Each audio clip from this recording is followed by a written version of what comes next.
We are in the month of restoration. And as I start by this verse in 1 Peter 5:10. 1 Peter 5:10, which says, thank you, which says, and the God of all grace, who has called you to his eternal glory in Christ, after you have suffered a little while, will himself restore you and make you strong, firm, and steadfast. And that is where we are today. The God of all grace, after seeing that we have suffered some little while, or you have suffered for long, he has restored us, and he has made us strong.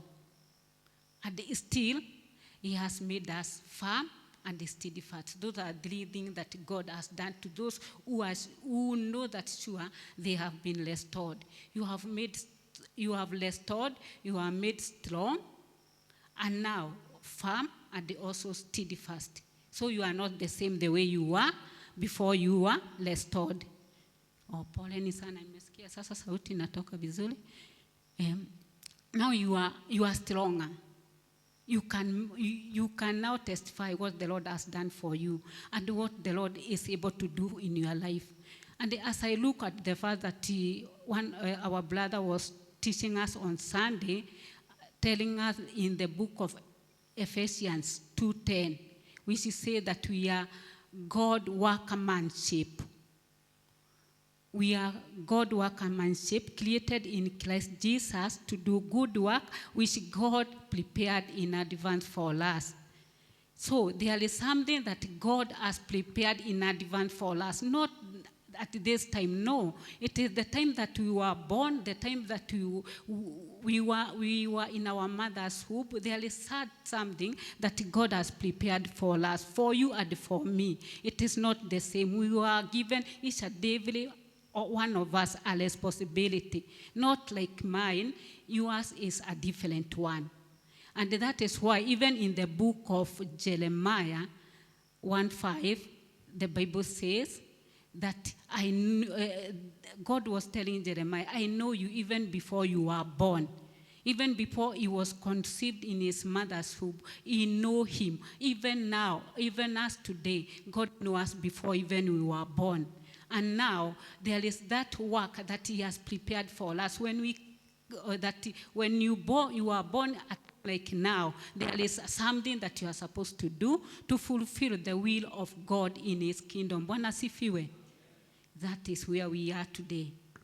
And that is why we are saying that we are restored to do that good work that God has kept for you. And now I go to another verse. Before I go to my main verse, I look at 2 Timothy chapter 1, verse 14. 2 Timothy chapter 1, verse 14, which says, God the deposit, thank you, God the good deposit that was entrusted to you. Guard it with the help of the Holy Spirit who live in us. Hallelujah. Yeah, that was deposited unto you when you get saved. There is something that God deposited unto you. Do you believe me that? Yes, there is that something. Some were given the gift of healing. Others were given the gift of speaking in tongues. Others were given the gift of performing miracles. So there is something that God given to you when you get saved. And you have to guard it with all your strength, with all your heart. You have to guard it because the devil is looking at it. The devil is destroying you through that gift that you have. The devil is watching at you, looking at that gift that was deposited on you to let you down and to make you not to fulfill the will of the Father. So, as we look upon those, I want us to read a story in the book of Mark. You can go to Mark 10. We look at a story. It is a story that we know so much. You have heard it being preached. You know it. You have learned it even from Sunday school to your every time it is about the story of the blind Bartimaeus. Luke 10:46. I want us to look at that story of the blind Bartimaeus. It is not long, so we are going to go faster. Then they came to Jericho. As Jesus and his disciples, together with a large crowd, were leaving the city, a blind man, Bartimaeus, that is the son of Timaeus, was sitting by the roadside begging. When he heard that it was Jesus of Nazareth, he began to shout, "Jesus, son of David, have mercy on me." Many rebuked him and told him, "Be quiet." But he shouted all more, "Son of David, have mercy on me." Next, Jesus stopped and said, "Call him." So they called to the blind man, "Cheer up, on your feet, he is calling you." Throwing his cloak aside, he jumped to his feet and came to Jesus. "What do you want me to do for you?" Jesus asked him. The blind man said, "Rabbi, I want to see." Jesus told him, "Go, your faith has healed you." Immediately he received his sight and followed Jesus along the road. Bwana asifiwe. That is the story of one of the men that we have heard for so many years, and he was blind. He was called Bartimaeus. The Bible tells us he was the son of Timaeus, and he couldn't see. And his people, all his relatives, were taking him each and every morning to the roadside so that he can beg, so that he can get something to upkeep himself. And it was his custom that he stayed there for some days or for some years.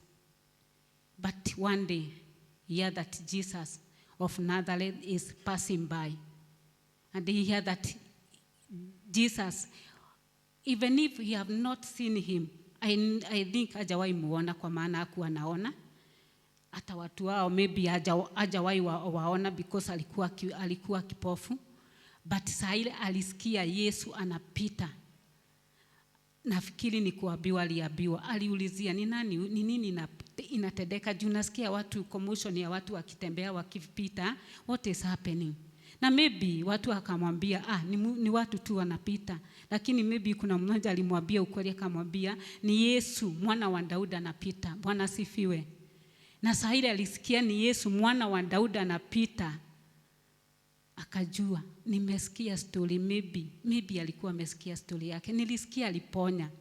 Nilisikia in the book of Mark hapo mbele in chapter 7 kuna mahali aliponya. Kuna mahali ingine hapo aliponya. Kwa hivyo alikuwa amesikia maybe matendo yake. Na akasikia huyo mtu Yesu mwana wa Daudi ni mtu ambaye ako na power, ni mtu ambaye ako na miracle, ni mtu ambaye anabadilisha maisha ya watu, ni mtu ambaye hata anafufua. Alifufua akina Lazarus, alifufua the daughter of Jairus. Kwa hivyo ni mtu ambaye alijulikana, na sasa akajua I can't keep quiet. Akaamua mimi I can't sit down and keep quiet. Na Bartimaeus akaraise his voice, akatake a step ya kuraise his voice na kuitana, "Jesus, son of David, have mercy on me." Na akaitana mara ya pili, na watu wakaanza kumuweka down, kumwambia washa. Watu wakaanza kumwambia hapana, "You are making noise unto us." Washa makelele, maybe ndivyo walikuwa wanamwambia, lakini ye akaonelea sitanyamaza. Because God has given him, yeye hajapewa macho lakini mdomo Mungu alikuwa amempea. Bwana asifiwe. Alikuwa anaona mimi ile kitu itanisaidia ni mdomo yangu. Kwa maana sioni. Na kwa maana siwezi jua watu wako kiasi gani, siwezi ona wako kiasi gani. Hata huyo Yesu maybe sijui kama ni mrefu ama ni mdogo ama akoaje. So akasema mimi nitatumia my voice. Na ndio hapo akachukua jukumu na akasema I will keep quiet. Na that was his good opportunity ile alikuwa nayo. Akaonelea wacha nisinyamaze, wacha niitane. Na after that akaitana. Na Jesus akasema, akamsikia.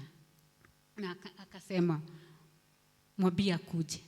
Na saa ile alikuja, the Bible inatuambia aliasha koti yake, aliasha nguo yake. Na saa ile ilianguka, hata akurudi nyuma kuiangalia. Alikibiria tu kwa Yesu, naye Yesu akamuuliza, nikufanyie nini? Naye akasema tu, I want to see. Bwana asifiwe. I want to see. Na Yesu akamwambia, your faith has healed you. Go, your faith has healed you. Now whatever make me put this verse or this story of Bartimaeus as my main message is, saa ile alipona akurudi kwao ama akuenda kutafuta watu wao.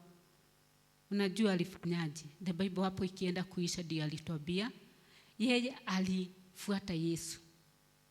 Alimfuata saa hiyo, hata hakutaka kujua watu wao kama watarudi hapo kumtafuta mahali walikuwa wamemuacha aombaombe, kujua kama wale watakuja kumtafuta ama watakuja kumchukua jioni, kwa maana ilikuwa kama ni customer, anapelekwa anachukuliwa, anapelekwa anachukuliwa.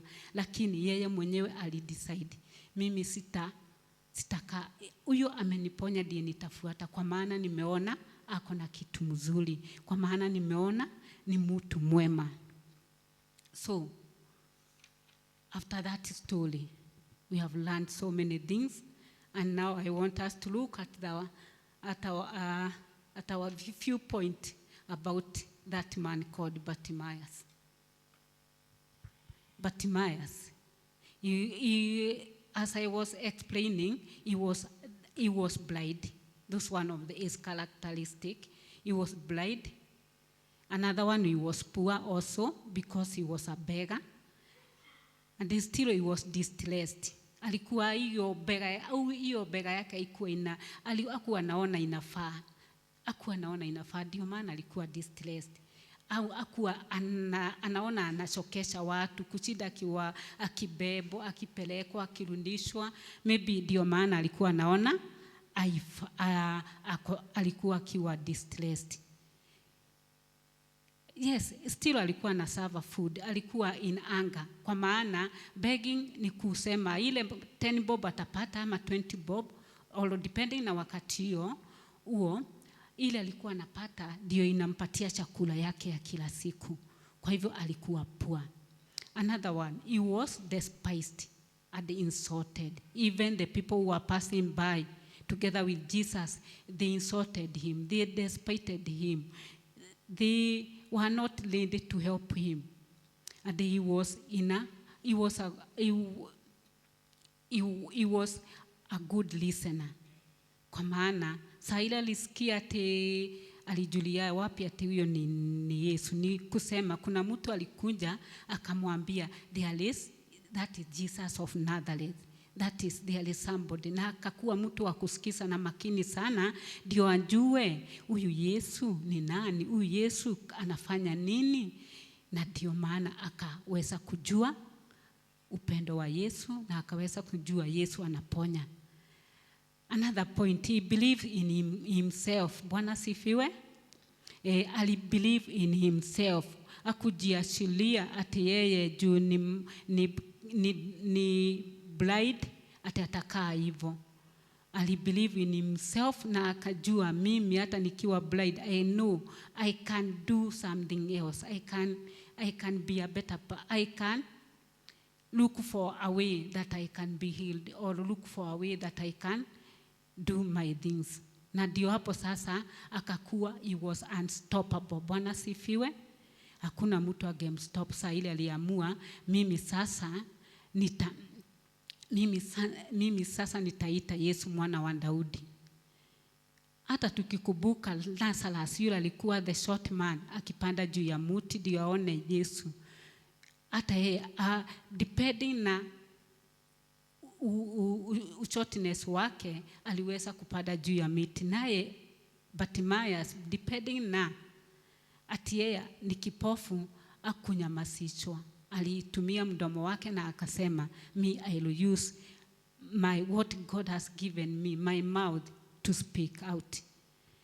Another point is, it truly desire to see. It truly desire to see. Hiyo ni kitu ingine alikuwa nayo sana. Alikuwa ana desire to see. Kwa maana kuna mtu hata maybe angekuwa amekaa hapo na sikie Yesu anapita na ageteki step ya ku ask Jesus for what you want. Another point is, he followed Jesus boldly. That is the last point. He followed Jesus boldly. Hakukaa tu ati sasa nimeponywa ninaenda nyumbani. Hata sijui kama angejua nyumbani kwa maana gani. Hakuwa anaona kileto hapo. Kwa hivyo hata jui nyumbani kwao ni wapi. Hata watu wao hakuwa na wajua kwa maana hajawahi waona na macho, si ndio? So I don't think angeweza hata kuanza kuwatafuta. Alifikiria tu acha sasa nifuate huyu Yesu ambaye ameniponya. Na ndio hapo akafuata Yesu na ndio sasa akapata kuwa mtu ambaye ametimiza, amesikia vizuri kwa maana ameponywa na amefuata Yesu, na restoration yake ikawa ya kufaa na ikawa ya kuandikwa katika Biblia. Bwana asifiwe. Nao tukiangalia hapo sasa to the point that nimewasomea beleni hapo, 1 Peter 5:7, and the God of all grace who called you to his eternal glory in Christ, after you have suffered a little while, will himself restore you. Will himself make you strong and firm and steadfast.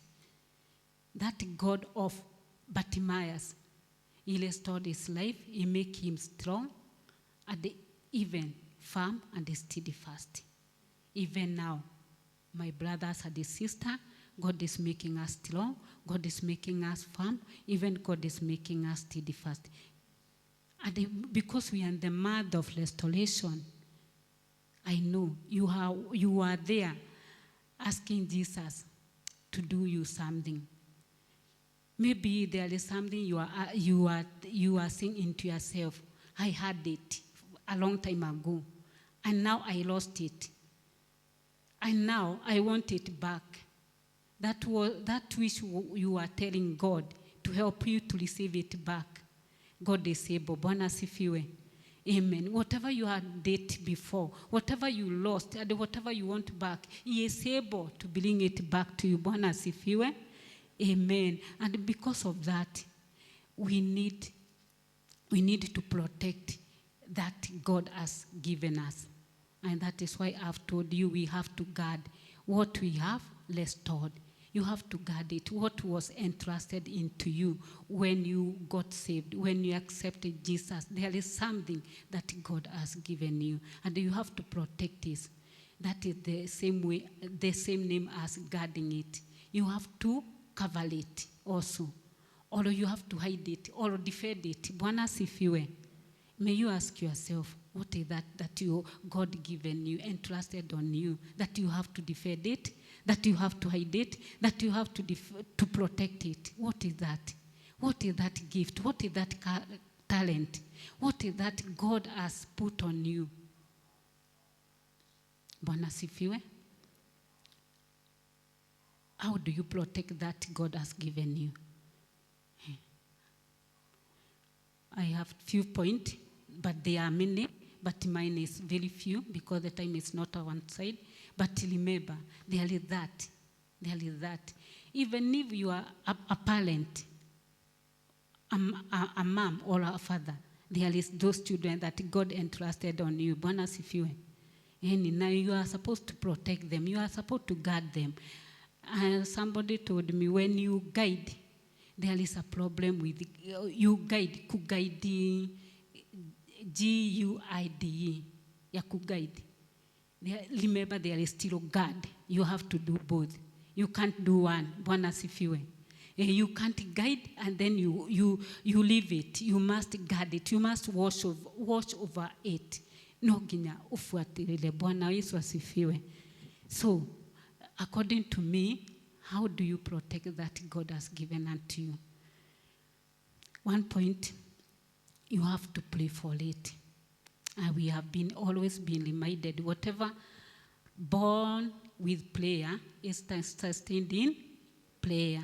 Yes, whatever you started in prayer, ndio isimame, lazima uendelee na maombi, ndio hiyo kitu indumu, ndio hiyo kitu iishi. So you have to be praying for it day by day. If often, ndio isimame, ndio hiyo kitu isitoke, ndio hiyo kitu isipotele. That is one point. We have to pray for it. We have to fast for it. We have to ask God to give us guidance. We have to ask God to help us to guard our gift, to guard our family, to guard our businesses. We have to ask God to guard us through prayer. Then another point is you have to set a standard. Praise God. You have to set a standard. You have to stand out and be different. Be yourself. Be distinguished. Distinguish yourself. And these are so many things that you can do that. One, by not comparing yourself with others. If I'm Eunice, I'm Eunice. If you are who you are you. So we are not the same. We are different. Another thing, you have to live a life worthy of your calling. Bwana sifiwe. Live a life worthy of your calling, according to book of Philippians 4. I can't remember the verse, but it's in Philippians 4. Live a life worthy of your calling. And again, another point, you have to protect it or to set your standard according to the grace that you have received. The grace that you have received, because there is that grace God has given you, so you set your standard according to that grace. And another point is according to the level of your maturity. Bwana asifiwe. Yes, you guard it. You set your standard according to the level of your maturity, because all of us, we are not the same still. We are different. Another point is you have to stand out and be counted. Kuiyulia, wigiwa na gikuyu. Bwana asifiwe. Yeah, you have to stand out and be counted.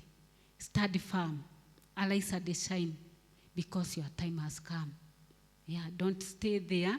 Useme tu sasa mimi nimezaliwa hivi, niko hivi, kwa hivyo sitaweza. Stand out. Arise and shine. The time has come for you. Na kazi ni mingi, lakini hakuna wafanyikazi hakuna. Kwa hivyo ni vizuri una stand out na unasema nami ninaweza ifanya. Ikiwa hakuna, wacha mimi niifanye. Bwana sifiwe. As I come to the end, the last point is you have to have the mind of work. Bwana sifiwe. Sio tuwe wasembe, lazima tuamuke na tukue na mind ya kufanya kazi. Hallelujah. Because we are called to work, and God has called us to be His workmanship in His kingdom. And because He has called us to be His workmanship, we have to work together with God, with the mind that we are working for God, not for man. Nobody is rewarding us. Only God can reward our good work. Bwana sifiwe. Yes. So, if I come to the end, give us Matthew 9:27. Matthew 9:27. There were two other blind men. I won't read it all. But I just want to see, as Jesus, let us read. As Jesus went on from there, 2 blind men followed him, calling out, "Have mercy on us, Son of David."